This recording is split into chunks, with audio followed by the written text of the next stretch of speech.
Welcome to another week of Huddle Up. We're same place, new time. Hopefully in the next year or so, we'll be new place, same time. I'm your host, Paul. To my right, JT as always, and then a new addition to the crew, Bryce, one of our new videographers here, and Twitch Access team is joining. He started talking a little basketball with me. I said, hey, want to join the show? And he said, what time? So here we are. Welcome to another week of Huddle Up. Well, you know, your agent's got in touch with my agent, and you know, just kind of worked out. Yeah, exactly. I appreciate well-paying game. Right. I appreciate the bullet. Right. That's why I'm here. That's why I've been here so long. Right. Bryce. We'll get right into what we've been talking about. Started talking a little basketball with us. Hey, want to join the show? And I personally want to talk about Derek Jeter finally settling down. Well, you know, your agent's got in touch with my agent, and you know, just kind of worked out. Enjoy retirement. Enjoy retirement. Enjoy it. Right. I appreciate the bullet. That's why I'm here. I guess we'll talk about it. John, we'll get right into what we've been talking about. We have two straight games with Golden State just wiping the floor out of Cleveland. You've got, and both games were really completely dependent upon everyone other than Curry and Thompson, which was great to see. When they struggle, you need the other guys to step up. The downfall you have is that Cleveland is being so extremely physical. We have two straight games with Curry. Golden State just wiping the floor specifically on Curry. You've got, you will never see Curry on both games without were really completely dependent upon everyone other than Curry.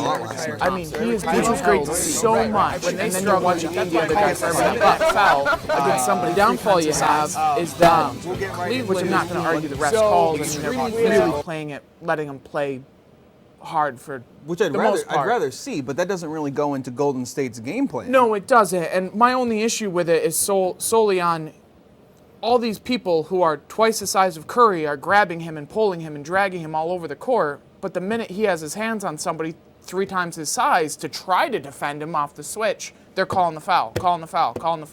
And it's 3 straight games of it. And you see the obvious frustration in Curry and in Thompson, both between not shooting well and not being able to get to their spots. But a lot of it, so if you take away the stupid being held thing the entire games, you've got Curry who kind of stopped playing his game. He's not being the one-person player. He's not dribbling to the basket and kicking it out. And you're not seeing anyone really do it. You're looking for, all they're doing right now is tons of screens, and then Curry and Thompson can't get open, and so someone's just taking a shot. Not shooting well. I got Curry's stats here. First game, 7 for 23, 11 points. 11 for 19, 18 points. And 9 for 22, 19 points. I mean, we're talking anywhere from 20 to 12 points less than his season average. And 2 free throws. Only 2 free throws in this series. How does that happen? How does a guy who dribbles and cuts to the hoop as much as he does have 2 free throws? Not get to the line. And he really only had 1 good quarter last night. It was the third quarter. I remember coming back from. I told you I was watching the Sox game last night, so I'm watching the first half of Cleveland's game or whatever, and I'm going. You know, I haven't really seen Curry do anything. Come back from halftime and says Curry limited to 2 points. I went, you got to be kidding me. This is a guy that broke nothing but records this year in a very. This is a game that if you win this game, this series is over. Going up 3-0, and you don't even show up. And I think, like you said, a lot of it had to do with it. He just couldn't get open. Even when he was open, I mean, him and Thompson, they did have a few open looks. They weren't even hit. They were barely hitting the rim. Oh yeah. Yeah, and I'm not totally convinced that Curry is 100%. Again, ever since the injury in the first round, he has been a little He's had only off. 1 game since then. Right. Yeah. Since coming back from injury, where I think I said to you I think we're going to see vintage Curry tonight. He put up like 30-something points, like on the low end, and that was pretty much like vintage Curry that we've seen all season. Yeah. But it's one time. But I mean, same with the Oklahoma City series. I mean, he struggled through most of that series, and it was really Klay Thompson who was able to get them through. But now, so far in this series, even Klay Thompson is having trouble getting going. And I mean, on one hand, a little concerned about the Warriors starters. On the other hand, really impressed with the Warriors' second unit. Yeah. I mean, Sean Livingston and Andre Iguodala really has been getting them through this series so far, and I'd love to see Iguodala kind of get going a little bit more. I'd like to see a change. I want to see we've seen Mo Buckets, we've seen Mo Spates, so little in this series. Mm-hmm. In last night's game, you're struggling for offense. Why was he not in the game? Bogut sucks. I mean, yeah, he gets rebounds and he gets blocks from time to time. Maurice Spates can do all of that, but he can shoot the ball, spread the floor, be the team you want to be. And then on top of that, Barnes has played fantastic so far this series. He has struggled for the last several months. He's got his shot. Draymond Green has fallen off the face of the earth. He's taking awful shots. The first shot he took last night was a Curry. Was a three-pointer, yeah. A Curry three-pointer from like 30 to feet begin behind the game, line. right? Yeah. It was like, what, 2 seconds in the game? He's taking a three-pointer. That's not your shot. Why would you take that? That's stupid. He takes those shots when he's feeling it. When he's got like 20 points already, and it just everything seems to be going right for Draymond Green. That's when he takes those shots. I have no issue with and that. as a fan of basketball, I don't mind if you're going to do that. If you're feeling it, go for it. But the first play, are you just trying to get that one up? Because all that did was put them in a hole. What was the score at one point last night? Like 15 or 16 to 2 or 4 or something like that? Yeah, something like that. It was sad. No, it was 9-0 to start the game. 9-0 to start. I think it was 17-4. Yeah, just bad. In the first few and minutes. I'm thinking, okay, well, I know Golden State. We've seen them kind of in this rut before, and they start to come back, which for the most part they did last night. They didn't. I don't think they ever took the lead at any point, but I think they shrunk it to at least 6 or 7 at one point. Yeah. So I mean, this is a team that's able to kind of come back, and again, the secondary unit come out there and score some points and limit Cleveland as best as they could. But your 2, 3, I guess all 3 of your All-Stars last night, they don't show up. Yeah. This is a game you have to win. If you're up 2-0 in a series, it's all but certain you're going to win. There's only been one team, maybe 2. I can't remember the second team. I thought there was a second team. There's only been one team in the 4 major sports that's ever come back from 3-0, and it happened in 2004. So it's one team of entire history of sports.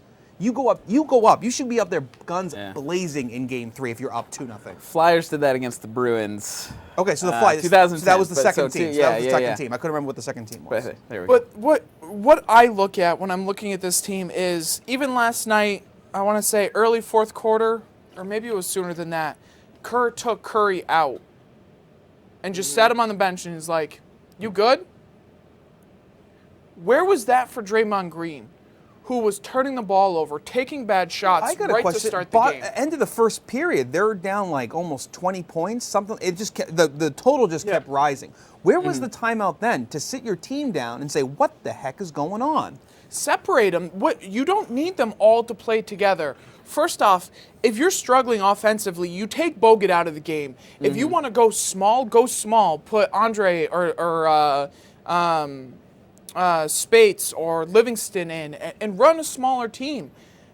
But don't leave Bogut in there for starters. If you're struggling offensively, put an offensive player in. You have plenty of them. You have to score. That's the point. You need to put points on the board, and they're not doing that. The thing about last night with Cleveland is their teams really stepped up last night when it comes to the offensive. But in Golden State's defense, they just didn't score. If they made half the shots they missed, this would be a very close game. No, and when you looked at last night's game, I don't think at any point any Warriors fan or any true basketball fan who looks at this with an open mind, now minus I know I'm kind of blindsided because I do like Golden State, but when you look at Golden State play versus Cleveland, last night's game does not change my mind that Cleveland sucks in comparison to Golden State. They are not that good of a team. They were easily beatable. They just missed their shots.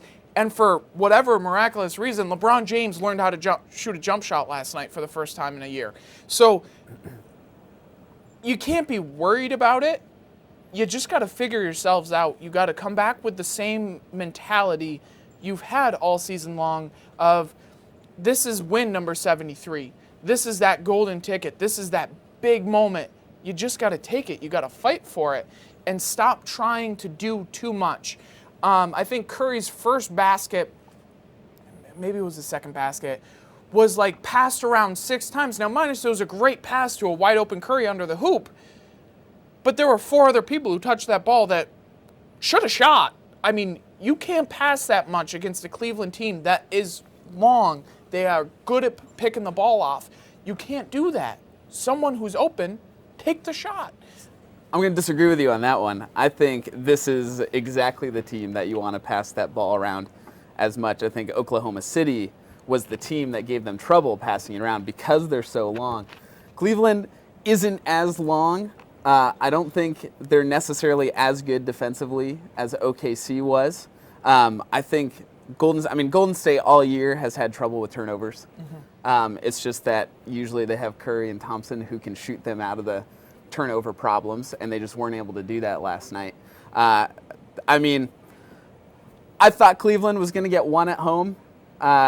I think Golden State's going to come back and win the next game. They sure got one at home last night. For sure. But for Golden State's purpose, their losses in this playoffs, they've pretty much kind of all been ugly. Am I wrong in saying that? So they were down, 3-1 against Oklahoma. Yeah. What's the difference here? Now they're still up 2-1. They just had an ugly loss. So do they come out, guns blazing on Friday? And I think OKC is a better team than Cleveland. So I don't think Golden State's going to have a problem with this. My pick is still Warriors in 5. I don't have any problem sticking with that even after this game. We saw Golden State blow out Cleveland in Game 2 by 33, and then Cleveland come back and blow them out last night. So I don't have a problem thinking Golden State can steal this next one. Here's my problem with it. You had 3 days rest. Yeah. Why the bad shooting? That's what I don't understand. Is it a hot and cold thing? Should we be playing these games a lot closer together? No, I think it was just a mental mess for Golden State. They just, from the start of the game, you did not see the passion or the drive that you typically see out of these guys. You saw frustration right off the get-go with turnovers, with the bad shots. And every shot to start that game was an awful shot. It was just this throw-up. The 2 baskets they got to start the game were from Bogut, and they were both this miracle lob up into the rim that happened to go in. And so they deflated themselves right out the gate, and then they couldn't get their head back right. Curry kept trying to find a rhythm, and he just couldn't get anything to go. And then Thompson just couldn't find the rim to save his life. So I think that game was just a mental mess up. It was just a moment of falling apart from the tip-off right through, and they just couldn't get it going. One thing missing from Wednesday night that we had said, okay, that's it, Cleveland's done, is they got no love. So how did that play into it? You have a superstar that was really feeling it throughout most of the playoffs, but now he's gone, and they play even better. Well, they play a different lineup without Kevin Love, which is, in a lot of ways, better. They play better without Love, which is kind of sad to say when you're thinking about, this is Kevin Love. This is a guy who is tall, he's a great defensive player, and he shoots the 3. But without him, they play a little bit smaller, and with that, they still have the 3-point line, but they're quicker on the defense, so they can switch better. When you take Kevin Love and get him on the switch on Curry, that's the same idea of putting Curry on Adams from OKC. You're not going to win that matchup. Now you make that switch, and who took over for Love? Richard Jefferson. Yeah. Who is a proven good defender, a great 3-point shooter. Yeah, he's old, but he can do the job. Experience. We say exactly. Experience. He's experienced. So you're a better team when you take Love out in almost every aspect. But at the same time, when you looked at what Cleveland did last night, we can talk about how Golden State lost that game, and you can talk about how in one game, every person on that Cleveland team decided to remember how to shoot the ball. You had J.R. Smith light it up from 3-point line. You had Kyrie Irving, who has had a relatively okay game. I wouldn't necessarily say light it up. I think the most 3-pointers anyone had last night for Cleveland was 4. He had 7. 7? Are you sure? He didn't go 4 for 7? He had 5 in the first half. Okay. I don't remember seeing that. Either way, J.R. Smith had 8 points in the first quarter, and he'd scored 8 points combined in the first 2 games. So, getting him going was a huge boost for Cleveland, and they needed to get him going. But to bring back Richard Jefferson, that guy hasn't really made a sizable contribution to the NBA since, I mean, his first couple of years in New Jersey about 12 years ago. Yeah. So, I mean, who saw Richard Jefferson coming for this? I mean, like out of nowhere. It worked the best for them though, because when it really is that difference maker on the pick and roll, the screens, and the ability to be able to switch up and not lose a decent matchup where you feel comfortable still defending whatever player you're stuck on. Where that's what happened with Cleveland beating up on Golden State, is they kept getting Curry into a matchup guarding LeBron or guarding who was the other guy? Wow, talk about name blank. Whatever. Somebody else bigger than him by a long shot. I mean, that's not hard. No, it's not. Hard to find. LeBron's leg is bigger than Curry. So, I mean, what do you expect him to do? And Mozgov's knee proved to be pretty hard to run into. Yeah, exactly. So, I mean, you've got these matchups. Kevin Love out does Cleveland better. Does it necessarily make them a better team? No. Kevin Love's a good player. You still want him available. But I might argue to say he might be better for Cleveland coming in off the bench than starting, because that starting five with Jefferson gives them a lot of flexibility. So Bryce, you said your prediction was Golden State in 5. Yeah. So you don't see this same type of matchup coming up on Friday night? No, I mean, I think Steve Kerr's too smart. I think he'll make adjustments. And also, I mean, just straight up, Golden State just played a crappy game, right? I mean, if they play better, they don't even have to play, I think, up to where they usually do in the regular season. Just play better.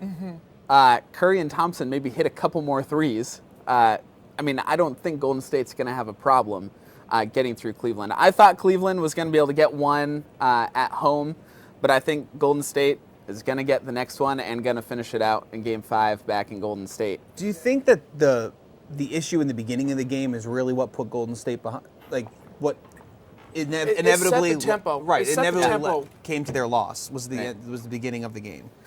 Yeah, That's a lot of points to come Right. back from. I don't care who you are. It's true, but, I mean, we've seen Golden State make these comebacks plenty of times this year. So, I mean, even when they were down 20... Have you seen LeBron James on the other side of that comeback?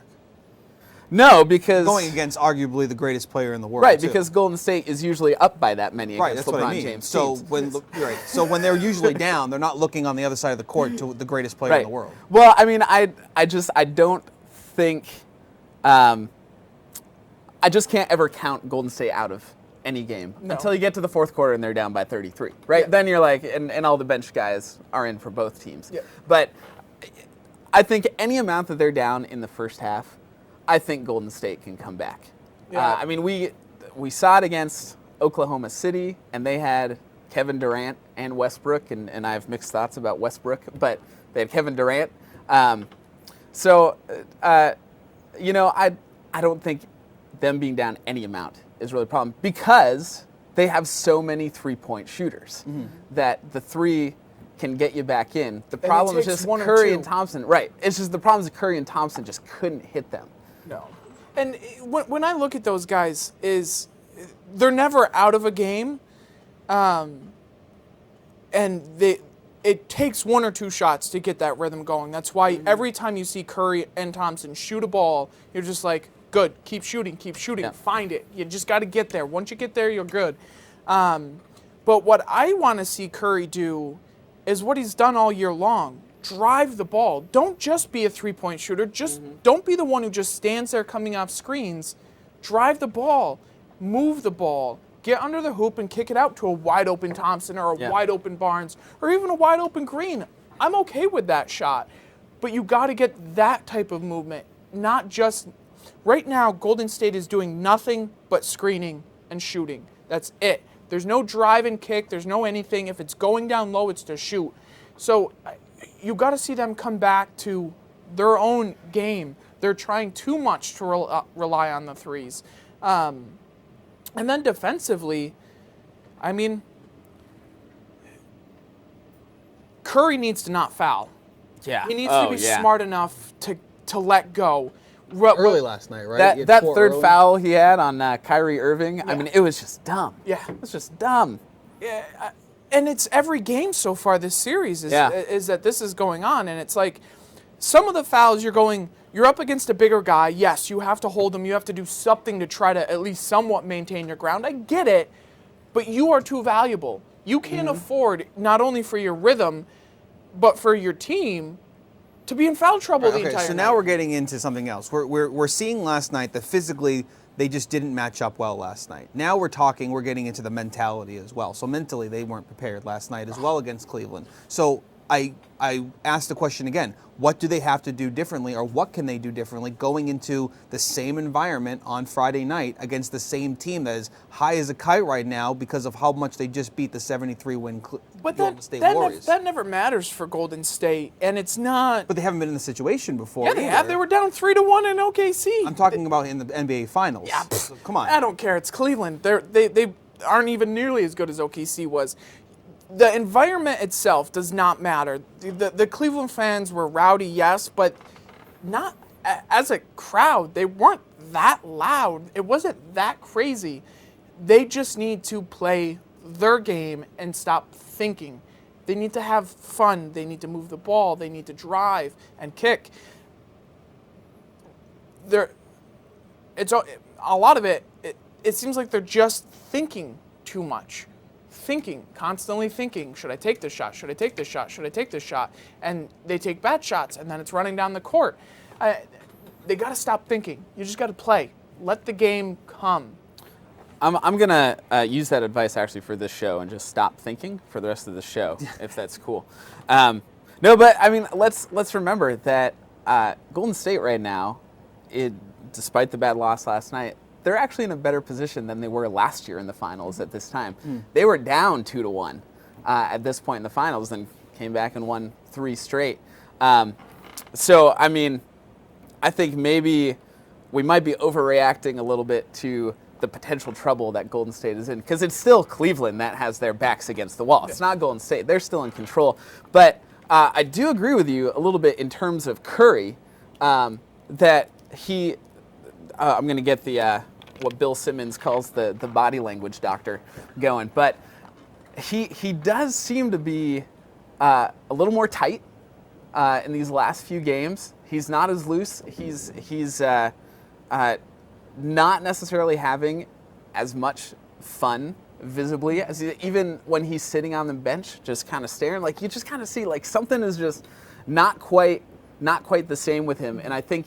It's because his team is losing by 20 points. That's true. But even in game 2, I saw the same kind of, I don't know, dejected stare or something like that when he's not playing well. Is it dejected or is it focused? I mean, obviously he's not doing well. Or it could be fatigue. It could be fatigue. He did just say that he's not playing in the Olympics this summer. I mean, the dude could just be tired, you know? But at the end of the day, when you look at Curry, I mean, this is a guy who you watch on the bench every game, up or down. I mean, he cheers on his team. When he couldn't be on the court, he was in dress clothes on the sidelines just cheering. Whether they were up or down, it made no difference. He cheered for his team. Yeah. And that's that emotion that you're not seeing out of him. Right. And you're not seeing the same Draymond Green either, which that in itself is a huge difference. Part of that is the technical foul and the flagrant foul issue that he's trying to rein it in, but at the same time, you want to see him on the sideline getting into his guys, and you want to hear about how everyone in the crowd could hear him screaming in the locker room. Absolutely, that's what you need. Where's the fire within this team? Why is everyone hidden under a rock? Okay, so you think that this beat up as it was on Wednesday, is that enough to kick this team in the butt and say, let's bring that fire back up? Are they able to do that in a day? They can do that? Yeah. Cleveland is not that good. I mean, we've talked about it all year. They had a soft playoff schedule too, getting here. Oh, absolutely. They didn't play anybody worth a darn. Yeah. And like when you look at, I'm proud of you on that one. I know. I tried hard. I do not intentionally swear. I promise. When we've talked all year long, you looked at all of the East Coast teams and you said, does anyone stand a chance? Mm-hmm. And the only team that we agreed upon was Boston. And they didn't even, healthy, and they didn't even get that far. No, they didn't. Sure. And that was the only team that you really looked at that goes, they're raw, they're young, and it would take a lot But for they're them to do also it. they were also the only team in the playoffs for the East that year that had given Cleveland trouble and beaten them, and Golden State trouble and beaten them. Yeah, so that's Let's the wait only till reason. Boston signs Kevin Durant this summer. Oh, I know, and, it's you gonna be know, great. It's going to be great. It will. Phenomenal. I will be the first person to buy a jersey, and I don't even watch basketball that Legal much. Seafood offered Kevin Durant free crab legs for life if Oh, he that's signs with perfect. Boston this summer. Perfect. So I take I don't see another reason not to. Yeah. You know. But when you look at the West Coast teams, I mean, and even like the ESPN announcers and all of them, the West Coast for the last several years has just been so dominant in comparison to the East Coast. I mean, Well, if you seriously, took- take out. I know I'm talking a lot LeBron today, but take out LeBron out of the last 10 years. The East has no one. no. No one. Because he's the only reason Yeah. that the teams that are in the finals for the East have been so good between Cleveland, between Miami. Yeah. That's it. I think probably the closest to him would be Paul George in the East. Yep. But even he needs a better team and now a better coach Yes. around him. I mean, the 14 best teams in the league, I mean, I would almost argue are all West Coast teams. I mean, I'd rather take a West Coast team that's 50-50 than take an East Coast team that's first place. I mean, and it's not just the players. I think the mentality, the game is played differently, East Coast versus West Coast. And it kind of always has throughout the years. East Coast has, for a long time prior to now, has been a big man mentality type team. You've got lots of big men. It's not a fast game. It's a very slow developing type of, low scoring type of basketball. Yes, Right. and it's rebounds and dunks. But I and think tips. really a lot of it has to do is that's just where the talent is. If the talent is in the West Coast, you're constantly playing the best in the business. You're going to get better. So wouldn't that have a little bit more to do about it? There are a lot of big name players Think in your West. head the top 10 greatest, like you said, the top 10 best players in the NBA. Are you thinking mostly West Coast right now?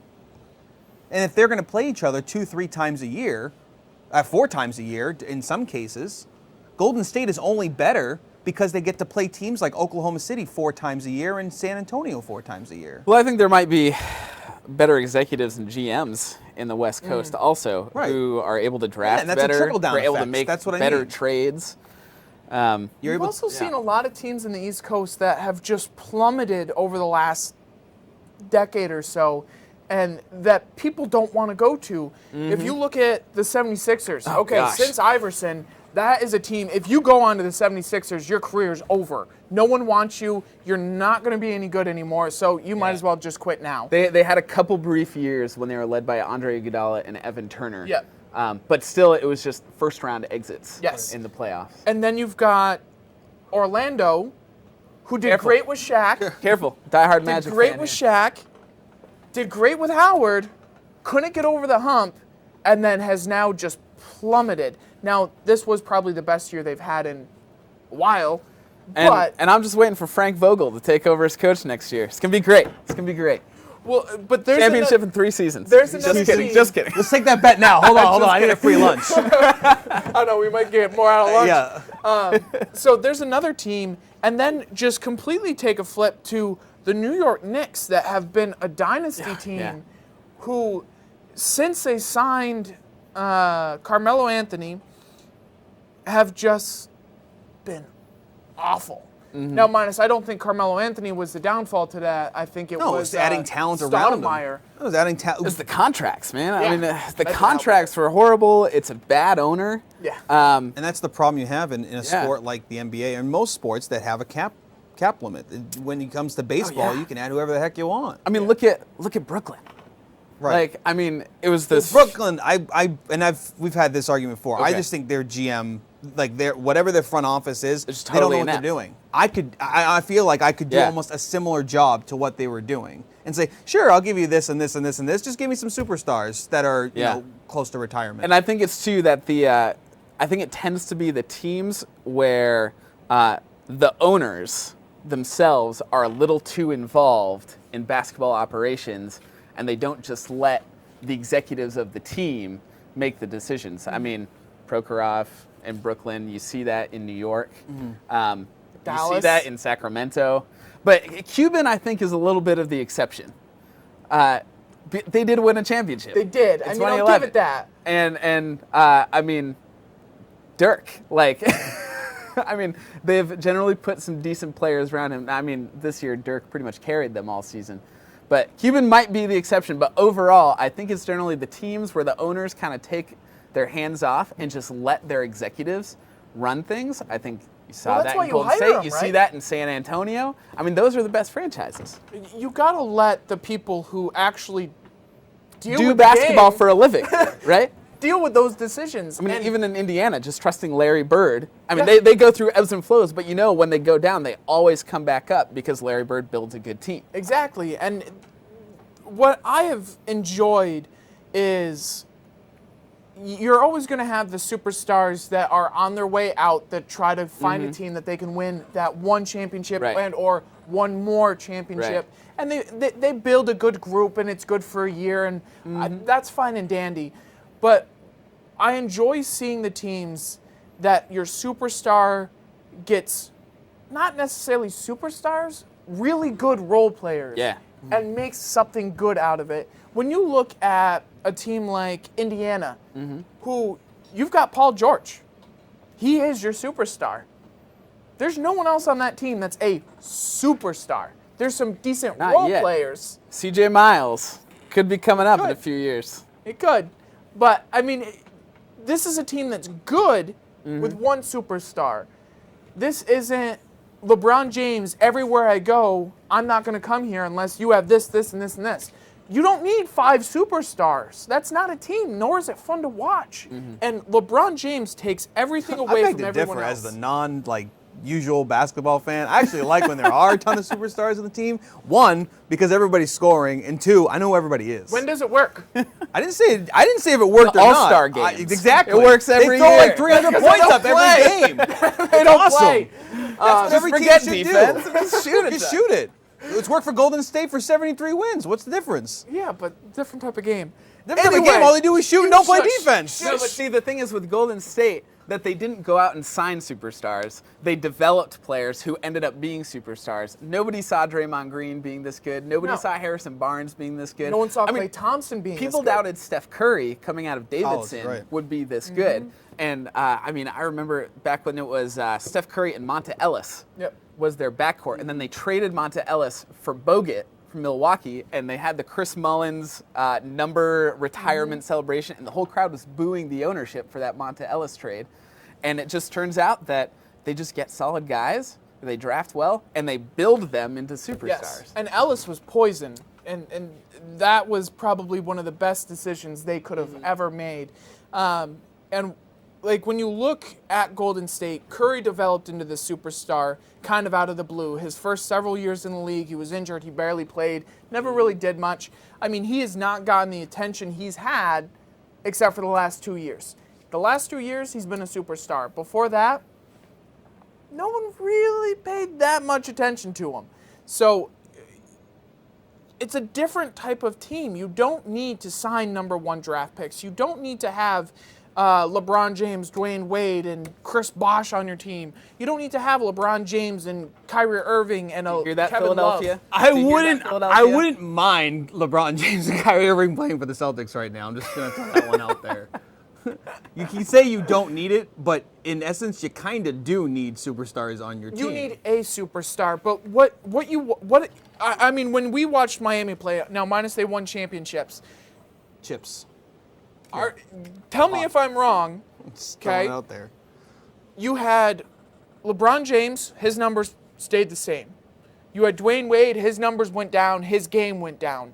You had Chris Bosh, who basically disappeared in the game outside of being the last option on the court. You destroyed 2 people's careers. Don't forget about my boy, Ray. Come on now. He came in off the bench and shot threes, man. And has possibly one of the best playoff three-pointers of all ever. time. Yes. Just throwing that out there. Yes, but that's not what we're talking about here. He's a superstar. Now you look at two-time. What? Stop arguing with me. Yeah, why should we argue on this show? How dare I? Go ahead, make turn into your a real-life one-sided wrestling point show. while I sit in silence in the corner. Very Paul, good. that's all we've ever wanted from you. I know. It works Glad out you're well. finally getting it. So now you take LeBron, you put him in Cleveland with Kyrie Irving and Kevin Love. Kyrie Irving has pretty much disappeared outside of a small stint last year where he tore it up and was scoring like 50 points a game, and then a couple of games this year. Kevin Love has disappeared from being a dominant, good player in the game. His game has changed. He's not the option he used to be. He doesn't seem like he's the spotlight kind of player. Am I wrong in saying that? Like, he's definitely someone that would play better in a small market team. I mean, and I think he did. I kind of always relate him to, and I don't know if you guys will get the reference or not, but Zach Greinke for baseball. He's a pitcher that, when he was in the small market of Kansas City when they weren't winning, doing very, very well. And it was like, oh, who is this guy? He's doing great. Okay, let's sign him to a big contract somewhere. Okay, now he's terrible. So he's a bad team, good numbers guy. Right. So, I mean, and there's nothing wrong with that, I guess, if that's the kind of player you want to be. But Kevin Love, when he comes to Cleveland, it's like, holy crap, they got Kevin Love. Look what he did in Minnesota. Oh, it's going to be amazing. Where has he been? Well, here's the thing. I think I'm just going to go ahead and disagree with you a lot over what you just said. But that's fun. That's cool. That's cool. We just met, so we're not going to be Facebook friends after this. No, we won't. But that's all right. No, I mean, I think... thanks, man. I was worried about that. When you have multiple superstars on your team, I think that in order to make the team function, people have to take different roles, right? So the Heat team, you have to decide who's going to be the top option.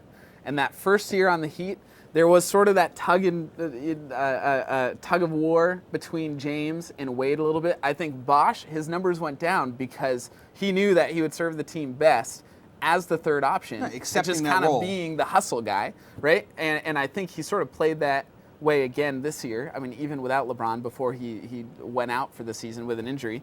But I think even in Cleveland, I think you see that tug of war. And when Miami figured it out, it was really when they figured out Wade has to step back as the second option. LeBron has to be the first option. Cleveland, I think you still kind of see that tension between LeBron and Kyrie.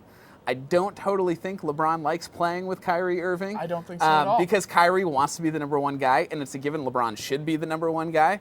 I think Love... we are going to argue. I think... you just said LeBron shouldn't be the number one guy? I'm sorry, what were you arguing? Yes, absolutely. He shouldn't be the number one guy. He should not be the number one guy. Man. Not in Cleveland. You're wrong. I don't think so. Kyrie's got to learn how to make an assist first.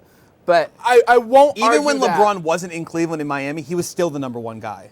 Kevin Love, a little bit, it was because I think David Blatt was using him wrong. Right? Yeah, I won't argue Trying that. to stretch him out, just hide him in the corner for a corner three. When that he was so effective in Minnesota because he was down in the post and he was getting post shots and he was getting tons of rebounds and putbacks. So I think when you have any multiple teams with multiple superstars, you have to make that decision of who's going to be the first option, who's going to be the second. I think that's somewhat the problem you see in OKC with KD and Russell, because Russell wants to be the number one option when it's so clear KD should be the number one option. But let's get back to LeBron and Kyrie. Now, I totally agree with you. When you have that many superstars, players are going to change. The question is, when you're watching them change, what are they changing to become and or for? Everything has changed, and mainly in an aspect of LeBron being number one. Now, minus LeBron is a very athletic player. He's a very good passer. He's a very good rebounder. By all means, he's a giant point guard. Give him that. You're an awful shooter. Throughout your lifespan, you are not a good shooter. You've got Kyrie Irving, who is young, still learning the game. Instead of being a mentor to Kyrie, he's almost shadowing him, or like overshadowing him, basically taking him out of the game. And that's what you don't want to do. This is your young talent. This is who you are going to, if you decide to stay in Cleveland or you're going back to Miami, which we all assume you're going to, this is who you need to build up to be good with you. And LeBron's not that leader. He doesn't make you better. He makes you make him better. See, I disagree with that. How I disagree so? with that. Because I think Cleveland was awful before they got LeBron, even when they had Kyrie Irving. Okay, so Kyrie brought them back to the playoffs. Brought back. Okay. No, he didn't. Yes, he did. This is the question I was going to ask you. Kyrie Irving, this is how basketball unintelligent I am about this. He was already in Cleveland, okay? it wasn't his decision to have LeBron come back. It was LeBron's decision. So LeBron had a plan in place, saying, I'm going to come back to Cleveland. I'm going to be number one. And because I'm LeBron James, Cleveland really doesn't have a say in it. They're going to sign me. I'm going to go back to Cleveland. So now you have someone like Kyrie Irving, like you said, who wants to be the number one there. And he's, okay, so he brought him back to play, whatever. In his mind, he's number one. All of a sudden, one day, it all changes. Okay, I have to be number two? I'm not okay with that.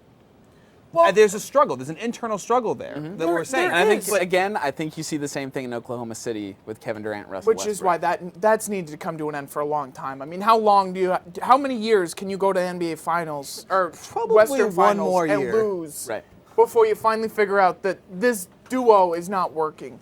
The only thing for me is when I look at Kyrie Irving versus LeBron James, I look at it as Kyrie Irving is young. He's still new in the league. He is one of the best up-and-coming players in the game.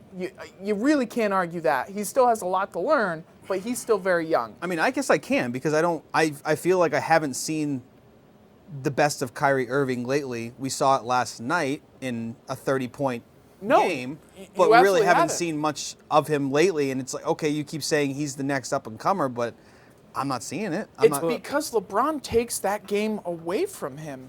And you see the frustration between the two of them off the court on a nonstop. They clearly are not eye to eye. They clearly are not really interested in being teammates, which is also part of the reason why you saw all the controversy this year about LeBron being such a Miami and Dwayne Wade fan and how they're such best friends. That's fine and dandy. You don't get along with Kyrie. That's a given. But I put that more on LeBron's shoulders than I do on anybody else's shoulders. LeBron forced his way back onto a team because he wanted to win that championship on his own, which we all said he should have in the first place. You're coming to a team that's very young. I mean, they had, 3 first picks in a row? 2 in a row. 2 in a row, and then another, top draft pick. Yeah. But 3 out of 4 years, something like that. You've got a very young team. You're a seasoned vet, an MVP. You're supposed to be the best player in the world. You come to a team, and instead of helping them and guiding them, you're just going, I own you. Do as I say. One of the things that I hated the most. Been LeBron James for 16 years. Still the best player in the world. But this, how do you win? How do you win when you go into a locker room and the only thing you say is, do what I do. Follow me, follow me, follow me, follow me. You're not the only person on the team. You are good. You are one of the best players in the world. I won't argue that. But you're not inspiring your team. You're saying you guys suck so far. Who says that's what he wants to do? I think I'm going to disagree with you again.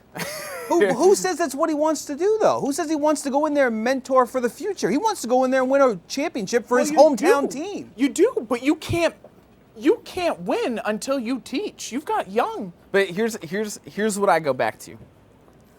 I go back to when it was just Kyrie Irving's team. They never made the playoffs. Yes, they did. The first playoff game that they played with LeBron, both Kevin Love and Kyrie asked, or the first game they ever played together, the season opener, both Kevin Love and Kyrie Irving went and asked LeBron, is this what the playoffs feel like? Because neither of them had ever been in the playoffs before. So I look at last year's playoffs, really, when both Kevin Love and Kyrie Irving were both hurt for pretty much, I mean, Kevin Love went down in the first round, Kyrie Irving went down in the first game of the finals, and LeBron James, I mean, single-handedly brought Cleveland as far as they could, that to the point that I was saying, I actually think LeBron James should get Finals MVP, even though they lost, because he was the only thing going for Cleveland, and he was single-handedly willing them even to 2 wins in the finals. If roles were reversed, and it was Kevin Love and LeBron James out, and just Kyrie Irving playing, I don't even think that's a playoff team. I'm just saying. Can I get back to I won't argue that. Can I get back to the LeBron James thing just one time? You said that he has to learn to teach who he's been with, or teach who he's with, win a championship that way. Hasn't he already proven that he doesn't necessarily have to do that because he did that in Miami? We just said Dwayne Wade wasn't his best. Chris Bosh was pretty much absent, and yet they still won a couple championships. Well, they're seasoned pros. You're on a team with I mean, But whether you're a seasoned pro or a rook or a 1 year, 2 year player, if you don't show up, what's the difference? You still have LeBron James going out there putting up buckets and winning championships. yeah, but when he was in Cleveland, the first he time couldn't do it the first time. He couldn't win But a he still got championship. there? Yeah, he got there. It's not about getting there. It's about winning. That's what he cares That's about. what I'm getting at when he went to Miami. His team really was kind of absent the entire time as well, and he was still winning. Yeah, but Dwayne 6 Wade straight had his finals. fair- No, it's different. fair is share. nothing to blink at. No, it's not. And the common 6. denominators are LeBron James and James Jones, yes. right? So clearly James Jones is like the best player in the world. Doesn't right? play at all. Absolutely, ever. he's great. He's great. No. My only point is, He's the if Mo you Lewis go of to a NBA. team, if you go to a team with such young talent, if you want to win, you have to inspire them to play with you. I get that's what you have to do, but I'm just saying I feel like LeBron's looking past that and saying, I don't have to do that. I've already proven I can win a championship this way, and I'm going to continue to do that. But he didn't, because he played with his best friend who was willing to play that game. You're with a bunch of young talent that hasn't bought into you, I guess is how I'll put it. Showed it last night. Put up the points. Both teams Yeah, did. I think Cleveland's offense stalls when Kyrie Irving starts playing ISO ball. I Well, think that's started to. When all of them play iso ball, because they all do that. J.R. Smith will do that. LeBron will do it. Irving will do it. Love doesn't really do it that often. But I think especially Kyrie, because last night overall Cleveland just played a much better game than Yes. Golden State. But the second quarter, when at the start of it, Golden State started to make their run. Right, it's the only good quarter they played, and Cleveland started to not make shots and started to turn the ball over. I mean, they were starting their offense with about 14 seconds left in the shot clock, and it ended up being Kyrie Irving isolation jump shots. And that's when their offense failed, or installed, and when Golden State started to make a run. But then when they actually went back to running their offense, going through LeBron, is when, it doesn't mean LeBron scores, but kind of dictating the play. That's when they started picking up again and ran Golden State out of the house. I will never argue is you need LeBron James to be that passer. By all means, the ball in his hands, you are better off because defensively there's not another player in basketball that can go one-on-one. But doesn't that say that he's more important than Kyrie? Because when LeBron is doesn't running that the put him play, in the number it's one better spot? offense That than puts him when in the number one Kyrie is spot, running in the my play. But this is kind of my point to it. Think of it the same idea as MVP. Is Curry truly the MVP? If you're going by numbers, yes. If you're going by No, I think does he make the I've said difference on the Draymond team? Green on that team is more of an MVP than anyone else. And this is kind of my same standpoint is you've got LeBron James who you need the ball to go through, but that doesn't make him the number one option. Well, I don't think what we were saying was that he has to score to be the number one. He can do everything else and still be the number one. You were saying that Kyrie should be the number one, but if you're going to put Kyrie in every single role that LeBron's doing successfully, I don't think it compares. I think I'm just saying, Irving should be your number one scoring option. I think LeBron James needs to get to the basket. He needs to take less jump shots because 9 times out of 10 he has bad games shooting the ball. Use Irving as a scoring option, and then you create so many other opportunities for everyone else because the minute LeBron drives, everyone collapses because no one can guard him down. the problem is, Beginning of the show, yeah, I said to you, before you know it, we will have talked basketball for almost the entire show and we'll only have about 10 minutes left. That time has come. We only have about 10 Can I minutes make one left. last point? One last One point. last For each point. of you, you have 10 seconds. Go. Closing arguments. Go. Teams, Overruled. I'm out of here. Look, I think in the NBA, teams who have a score-first point guard don't win the championship except for Golden State. Golden State is the exception. But no other team who's had a score-first point guard. They've gotten to the finals, but they haven't won it. You need a point guard who's willing to Do both. pass the ball and have someone else be the number one scoring option. For Cleveland, I think it has to be LeBron, and that's how they're a better team. Rebuttal? I don't have one. Good. Okay, moving Because on. I'm smarter than you. Oh, All right, stop. All right, done. We're definitely not Facebook friends. Okay, let's go NFL real quick. Some rule changes that came to the NFL no. that are going on. I know how much you love this stuff. One that you might actually not really, I think you're going to complain about a little bit. No more hoodies in the NFL. What's Bill really Belichick going to wanna do? swear. No. As a player. I really want to swear. I know. Wait, No. So, exactly. I want you to tell me what you think the purpose is. Go ahead. the only rational thing that I could think of Not even close. would be Nope. grabbing Nope. the hood Nope. and like Nope. choking you. Nope. That would be the only Nope. rational thing. Because then dreads and long hair. No, they would because be done that's as well. just your hair. But I just think So about something around your neck. here's the here's the real reason. It's because the hoodie has blocked the name of the person on the back. I don't know why. It didn't get into the explanation. Didn't get why. Moving on. I just want to see you stir a little bit. Coaches the on, helmet no doesn't more block the assistant face. coaches on the field. The head coach will be the only coach allowed on the field. If that was the case last year, the Bengals would have won that was it the playoff game last year against the Steelers? Mm-hmm. Was that it? Because of the whole Joey Porter incident. Yeah. Where was this 15, 20 years ago?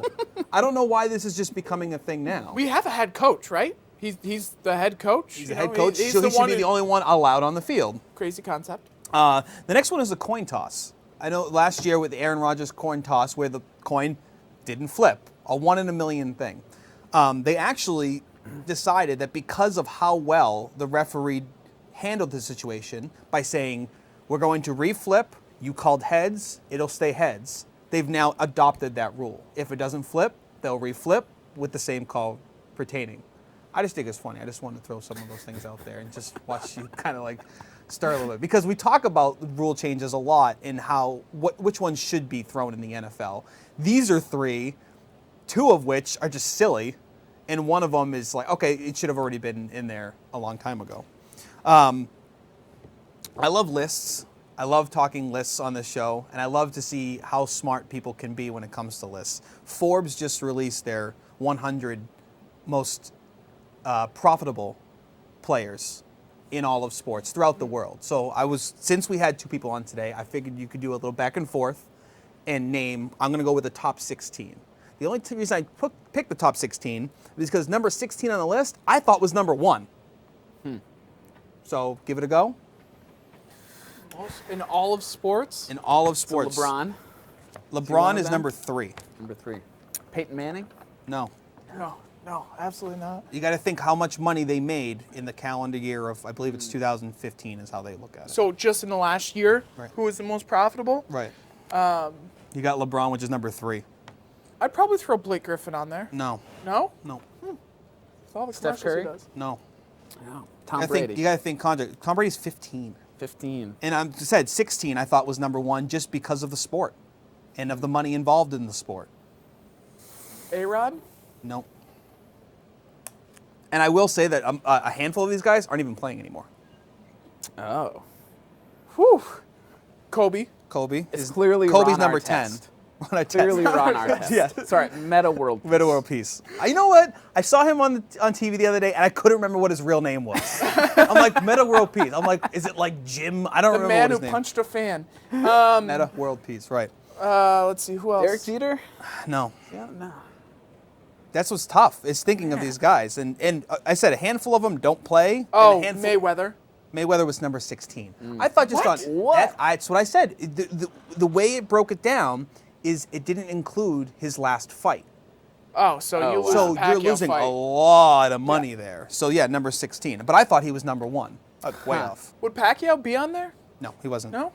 So are there soccer players? There are soccer players. That's the big Donovan? thing too. No. Is it the only soccer player you know? No. Pele. He's still making money from the 70s. Who's the guy who scored the goal the other night? He's been playing forever. Scored the goal the other night. Thank you for that ribbon. We're talking soccer on Huddle Up. Hot takes. Someone scored a goal. Oh, sweet. Kicked it off their foot. It's great. I don't know. All right, whatever. Let's go. Okay, so we're gonna go. I'll go backwards. 14, Joe Flacco deserves the money or no? What? Flacco. Remember the big contract he I signed? know. Next on the list, Funny. Eli Manning. This is what I'm talking about. Some of these, this may- money doesn't work. More profitable than Peyton. Yeah. Yeah, more profitable than Way Tom more. Brady. Peyton owns Papa John's. Papa John. The endorsements. Now this is what it is. It includes your endorsement. It also includes your salary, and then it becomes a combined thing. One of the funnier ones is someone that's number 4 on the list. He made $7 million last year. $60 million in endorsements. So the endorsements plays a big role into the Forbes list. Number 12 was Tiger Woods. Doesn't even play. He's number 12 still on endorsements mainly alone. He made, I think they said he made under $1 million last year because he didn't play. Lewis Hamilton, never even heard of this guy. He's number 11. He's an F1 racer. Okay. Again, endorsements was a big deal. Jordan Spieth, golfer, number 9. Phil Mickelson, number 8. Cam Newton was at number 7. Novak Djokovic at number 6. Then you get into your top 5. You said LeBron James was number 3. Give me your top 5. And yeah. Oh boy, James Harden. No. No. But it is a basketball player at number 5. It's a basketball. And we've said his name half a dozen times today. Kyrie. No. Kevin Dwayne Durant. Wade? Kevin Durant. Kevin Durant. Number 4 was Roger Federer. 3 was LeBron James. 2 was Lionel Messi, and Cristiano, I can't say his name. Cristiano Ronaldo was number 1. So soccer players. That's the thing. The soccer. We forget. We talk basketball. We talk football. The other football is what's really popular around the world, and that's where the money is. Everywhere else. Everywhere else. Which, like you except for said, us. it's not their contract, it's their endorsements. In these two guys, the top 2, it's actually their contracts, the money that they're making for these clubs. Because in soccer, it's a little different when it's like kind of like baseball. I'll throw as much money as I want at you. It's not going to affect our club. It's just that's how much money we're going to give you. And then the endorsements on top of that, yeah. I mean, they all do underwear modeling or whatever. Me too. Yeah, that's why I have such a lucrative. Can't believe I'm not on that list. Yeah, my Lamborghini outside is just taken care of. We have a couple minutes left on Huddle Up. Thank you if you were watching. If you weren't, you should start watching. We're going to post this on Facebook. You can always call in at 802-527-6449. I'll leave you with one thought. Madison Bumgarner. The reason I stayed up last night to watch the Red Sox is because he's one of the greatest pitchers that's pitching right now in baseball. He's also a home run hitter. He's the second most active pitcher with home runs, and he's only been hitting home runs for 2.5 years. He said he wants to join Home Run Derby this year. Amen. Go. Good for baseball, bad for baseball. Go. I Absolutely. think it's great. I think it'd be amazing because you're getting this guy who literally hits like 340 home runs, which is like just over the fence. But to have a pitcher kind of go in there, maybe show up an outfielder, I think what it's going to do is you take one of the most exciting games and skills competitions in sports, and you're just going to bring it up a level because these guys do not want to lose to a pitcher. No. In a home run derby. It creates a Shutting the lights off. It's a different dynamic. I mean, it's something to root for because you always root for the underdog. I mean, that's human nature. We root for the underdog. And it is amazing watching someone whose talent is throwing a ball, not hitting the ball, do it with such power. Because at the end of the day, 340 yards. Feet. Feet. If you hit yards, world record. 340 feet, sorry, whatever. 340 feet is still a long distance. I mean, there's a lot of baseball players that can't hit a home run, and this guy's a pitcher and does it. Doing it, yep. I think it's only better if he can either throw the ball to himself And then hit it out. or Is he got a fungo bat or not? I mean, just throw it out, hit knock it, out. or an outfielder has to pitch it to him. Oh, that'd be funny. And I don't think it would be the first time First it would for us. happen. So, thank you, Bryce, JT, myself, Paul, for watching. Everyone for watching Huddle Up. We'll be back hopefully next week with another edition. Until then, have a good day.